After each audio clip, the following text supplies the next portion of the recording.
जनाब बैरिस्टर असदुद्दीन अवैसी साहब, मौलाना महफूज रहमान साहब, तमाम मजलिस के जिम्मेदारान, नौजवानों और साथियों, जो लड़के सामने बैठे हैं, अगर पीछे आप बैठ जाएंगे तो पीछे वालों को दिक्कत नहीं होगी, मेहरबानी करके बैठ जाइए।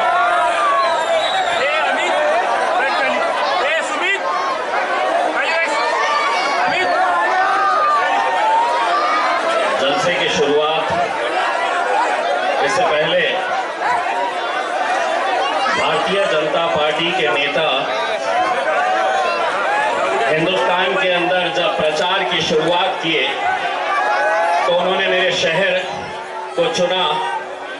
अमित शाह साहब यहाँ पर आए और यहाँ पर आकर उन्होंने सांस्कृतिक मंडल के मैदान के ऊपर ये बताया कि जब दिल्ली के अंदर मुझसे पूछते हैं कि इस शहर का एमपी कौन है, तो मुझे कहना पड़ता है कि एमआईएम का। अब एमआईएम को यहाँ से उखाड़ कर फेंकना है और कमल को खिलाना है। तकरीबन 1 महीना हो गया है, मुझे कौन उखाड़ कर फेंकने वाला है अभी तक तय नहीं कर पाए हैं तुमने। मैं रोज इंतजार कर रहा हूं अमित शाह साहब कि कौन आने वाला है उखाड़ने के लिए। जब तकरीर करने खड़े रहे तो उन्होंने कहा कि यहां से कमल को खिलाना है और दिल्ली को भिजाना है। पब्लिक मन ही मन सोच रही थी कि नहीं, गलत बोल रहे हैं अमित शाह साहब, यहां तो पतंग ही उड़ाना है। जब उन्होंने पब्लिक की तरफ देखा तो समझ गए। उन्होंने कहा खिलाना है, यहां से कमल को दिल्ली भिजाना है। पब्लिक खामोश। बोले बोलो, जोर से बोलो। तो कोने में बीच कुछ बैठे हुए थे, उन्होंने कहा हाँ भिजाना है। अमित शाह साहब, आज इस नाचीज का चैलेंज स्वीकार करिए। अगर है हिम्मत तो डालिए मैदान में अपने ताकतवर जो भी उम्मीदवार होगा। देखा जाएगा 4 जून के दिन हम जश्न मनाते हैं या तुम जश्न मनाते हैं। उखाड़ के फेंकेंगे। गए वो दिन साहब, गए जब तुम यहां पर आकर बोलते थे और हम सुनते थे। अब नहीं चलने वाला है साहब। जो आपसे डरते हैं, जो आपसे घबराते हैं, जिनको आप एजेंसीज का डर दिखाते हैं कि ईडी को छोड़ दूंगा, आईटी को छोड़ दूंगा, सीबीआई को छोड़ दूंगा, पुलिस वाले लगा दूंगा, वो दौर गए हैं। और हम सुनने वाली जमात नहीं है साहब। 75 सालों से हमने क्या काम किया है? तो हमने सिर्फ सुनने का काम किया है। तुम बोलते थे और हम सुनते थे, लेकिन इस शहर में एक ऐसी क़यादत बैरिस्टर असदुद्दीन अवैसी साहब की तुफैल में पैदा की है कि अब हम बोलेंगे और तुम्हारे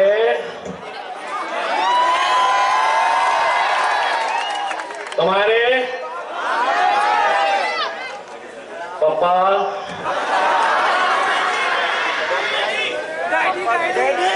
इंतजार में है, कुछ देने वाला हूं क्या करके। इंतजार में बैठे हैं, कुछ मिलेगा क्या करके। एक बार फॉर्म भरने दो, सूद समेत अमित शाह साहब को लौटाने वाला हूं। और उनको ही नहीं, जो आज कुछ लोग घूम रहे हैं ना शहर मेरी शख्सियत बिगाड़ने में, जो आज शहर में घूम रहे हैं कुछ लोग मेरी शख्सियत बिगाड़ने में, खुद उनका किरदार मरम्मत मांग रहा है।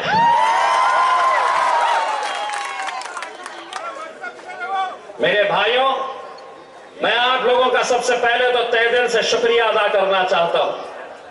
ये वो शहर है जिसने एक यकीन पैदा किया, एक ऐसी सोच पैदा की, एक ऐसा यकीन पैदा किया अगर हम मुत्तहिद हुए तो हम क्या कर सकते हैं। ये वही शहर है जब 2019 के अंदर हम जब लड़ने के लिए यहीं पर होटलों में बैठा जाता था, चौराहों के ऊपर बैठा जाता था। जिन्होंने तुम्हारी क़यादत को खत्म किया, आखिरी मेंबर ऑफ पार्लियामेंट, यहां जितने लोग हैं, जितने नौजवान मौजूद हैं, शायद वो उस वक्त पैदा भी नहीं हुए थे। 1980, 44 साल पहले की बात कर रहा हूं। 1980 के अंदर काजी सलीम साहब इस शहर से आखिरी आपके मेंबर ऑफ पार्लियामेंट थे। उसके बाद क्या हुआ? वही हुआ जो 2019 के अंदर हमारे अपने ही लोग बैठ जाते थे चबूतरों के ऊपर, होटलों में बैठकर। आता क्या?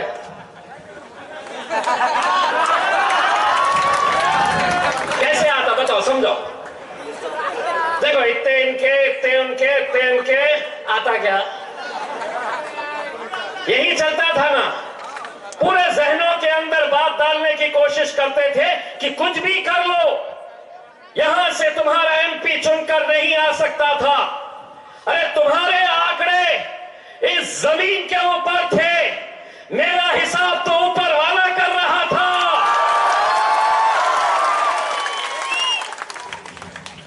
और कैसे हैं वो लोग जिन्हें अपने ही ईमान के ऊपर यकीन नहीं है? तो इज़्ज़ मंतशा तज़िल्लु मंतशा, इज्जत का और जिल्लत का देने वाला खुदा है मेरे भाइयों।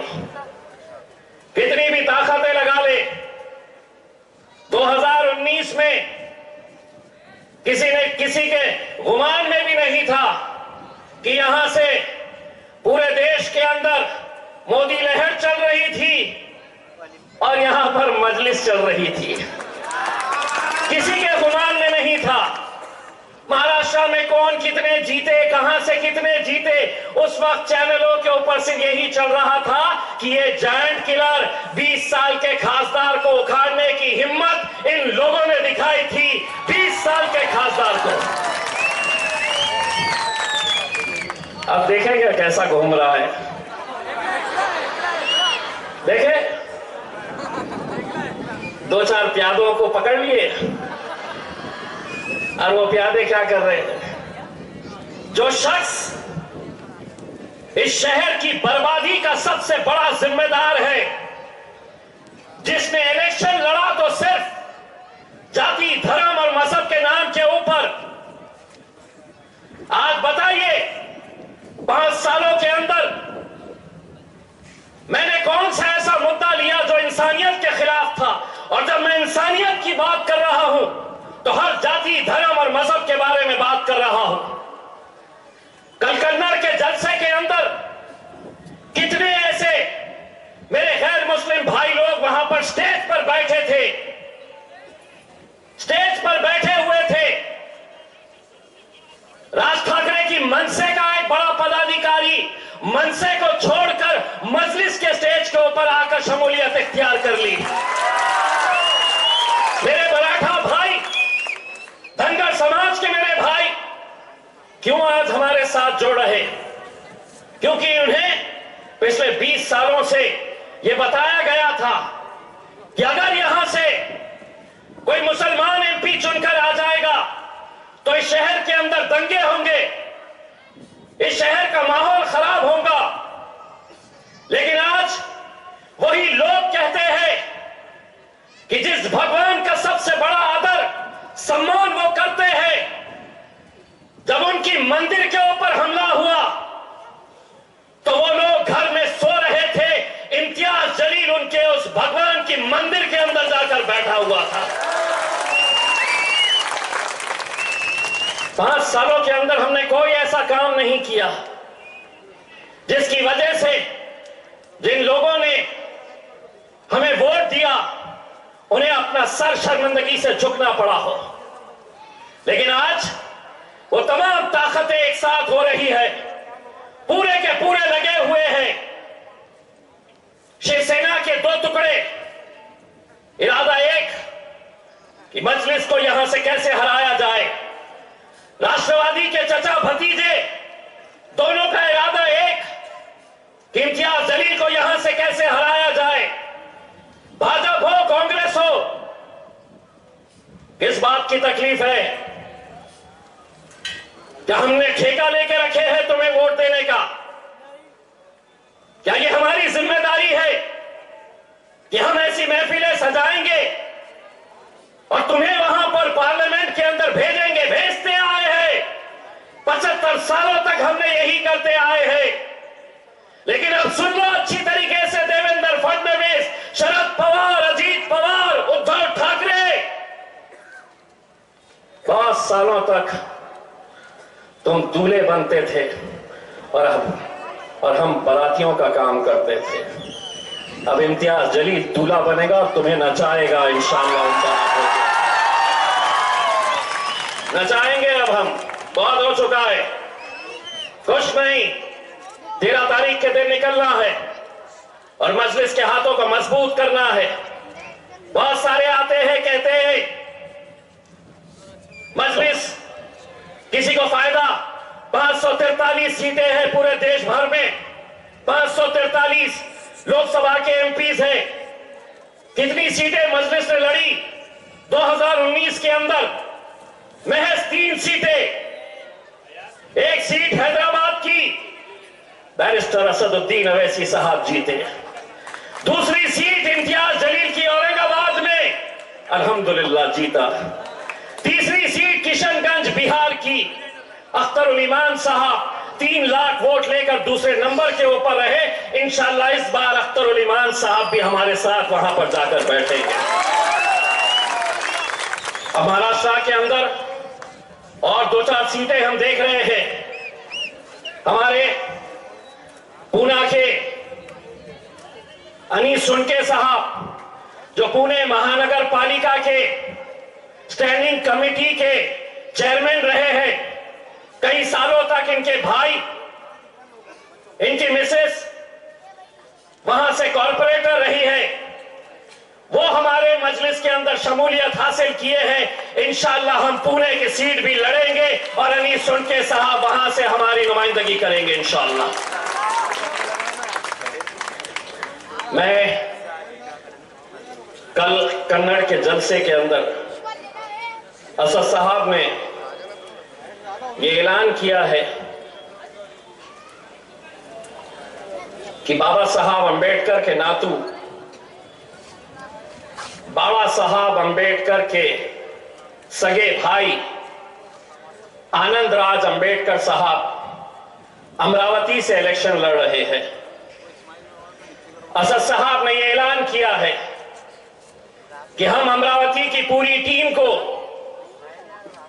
यह आदेश करते हैं कि पूरी की पूरी ताकत लगा दे आनंद राज अंबेडकर साहब को अमरावती से जिताने के लिए।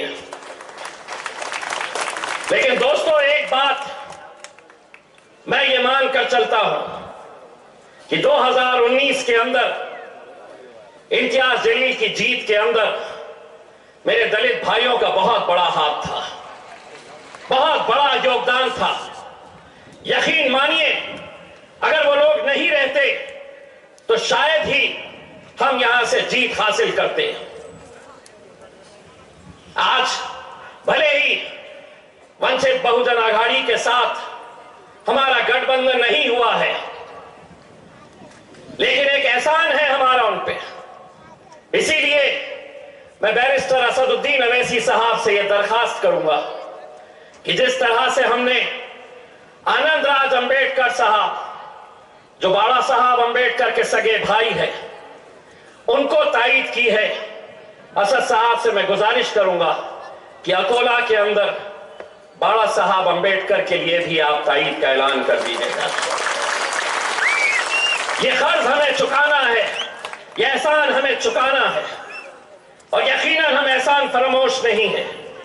जिन लोगों ने मेहनत की, जिन लोगों ने हमें जिताने के अंदर पूरी ताकत झोंक दी थी, लेकिन आज मुझे मालूम है मेरे भाइयों, आने वाले दिनों के अंदर 18 तारीख से फॉर्म भरने का सिलसिला शुरू होने वाला है।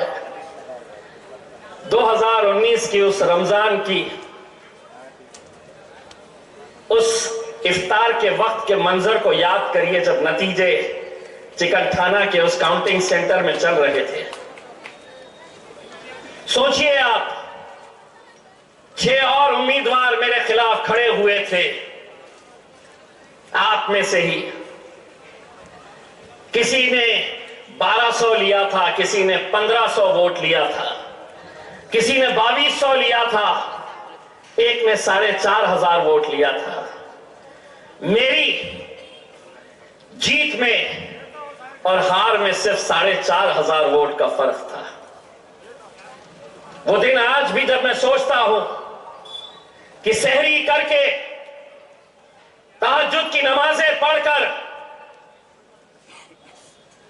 ये नौजवान उस वक्त उस काउंटिंग सेंटर के बाहर रोजे की हालत में तपती हुई धूप के अंदर सुबह से लेकर शाम तक इस उम्मीद के अंदर बैठे थे कि 40 साल के बाद हम अपना झंडा लहराएंगे, हमारी क़यादत का हम जश्न मनाएंगे। बस एक और उम्मीदवार रहता जो 4-4,500 वोट ले लेता, तो शायद जो 40 साल का इंतजार था वो और 40 साल इंतजार करना पड़ता। लेकिन आज उससे ज्यादा साजिशें हो रही है, उससे और बड़ी साजिश हो रही है। जीतना किसी को नहीं है, खड़े रहेंगे तो महाराष्ट्र की एकलौती एक मुसलमानों की, दलितों की, पिछड़ों की, किसानों की ये आवाज को, इस क़यादत को खत्म करना चाह रहे हैं। बहुत नए नए दूल्हे अभी आएंगे जीत का दावा करने के लिए। मैं जानता हूं गाड़ी किसकी है और उसमें पेट्रोल कौन डाल रहा है, लेकिन अब ये नहीं समझना कि आवाम अब कुछ जानती नहीं है, बखूबी जानती है ये सब कुछ। लेकिन अब आप लोगों की जिम्मेदारी है, एक वोट की कीमत क्या होती है यह आपको समझने की जरूरत है। यही होता आया है 40 सालों तक। यही वो लोग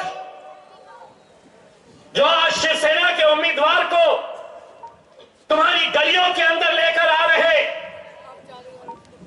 ये वही उम्मीदवार है जिसने सीना ठोक कर कहा था कि हां, बाबरी मस्जिद मैंने शहीद की थी। लानत है तुम्हारे ऊपर, सियासत गई चूल्हे में। लेकिन अगर चंद रुपयों की खातिर तुम अपना जमीर बेच रहे हैं तो इम्तियाज जलील तुम्हारे लिए सड़क पर खड़े रहकर भीख मांगेगा और वो पैसे तुम्हारे मुंह पर फेंक कर मारेगा। खाम का सौदा मत करो। यही सौदा करते करते एक पूरी नस्ल निकल गई, पूरी नस्ल खत्म हो गई। वही धंधे, वही साजिशें। यहां से मुझे गिराओ, हैदराबाद से असद साहब को गिराओ। कब तक मेरे भाइयों, कब तक? क्या आपको यह इख्तियार नहीं है अपनी क़यादत खड़े करने का? पूछो उन लीडरों से, क्या मेरा काम सिर्फ एक मशीन की तरह हर 5 साल के बाद तुम्हें वोट डालने का है? अगर किसी एक पार्टी ने अगर मुसलमानों को टिकट नहीं दी है तो उन्हें मुसलमानों के इलाकों के अंदर आने का इख्तियार भी नहीं होना चाहिए। लेकिन आएंगे, क्योंकि अफसोस के साथ यह कहना पड़ता है कि बाजारों में आज अगर कोई जानवर खरीदने के लिए जाओ तो शायद उसकी कीमत ज्यादा होगी। इन्होंने अपना भाव उन जानवरों से भी कम कर दिया है। कोई मतलब नहीं उन्हें अपनी क़यादत का, कोई मतलब नहीं। और जिस दौर से हम गुजर रहे हैं, क्या यह समझ में नहीं आ रहा है आने वाला वक्त कैसा होगा? आने वाले वक्त के अंदर कैसे कैसे कानून लाने वाले हैं। पार्लियामेंट वो जगह है जहां पर कानून बनाए जाते हैं, नचनियों का कोठा नहीं है वहां पर नाचने के लिए जाने का सोच रहे हैं अगर कोई तो।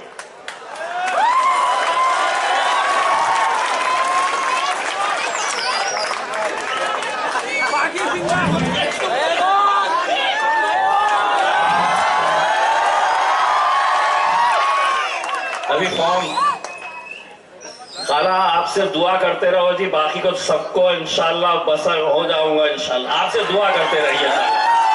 आपकी दुआओं के अंदर ये ताकत है कि ऐसे चिल्ले पिल्ले कितने भी आए तो सबको संभाल लेंगे इंशाल्लाह। संभालेंगे ना? बस मेरे भाइयों, एक बात समझ लो, आपको वो जीत का जश्न भी याद होगा जहां आपको सिर्फ चंद घंटे मिले थे, क्योंकि रमजान का दिन था, सहरी का वक्त हो चला था। मुझे सर्टिफिकेट देते देते रात के 1 बज गए थे। बार बार देख रहे थे शायद वो आए, फिर दिल्ली को भेज रहे होंगे उनके पप्पा के पास, और पप्पा उनसे पूछ रहे होंगे कि पूरी लहर देश भर में थी, ये यहाँ पे क्या किए? तो यहाँ पे ये इन्होंने ये किए, ये एक पैगाम दिए कि 100 सुनार की। 1 बजे तक सर्टिफिकेट ही नहीं दे रहे, तो 1 बजे तक मैं शराफत से रहा। 1 बजे जाके बोला देता क्या? नहीं देता।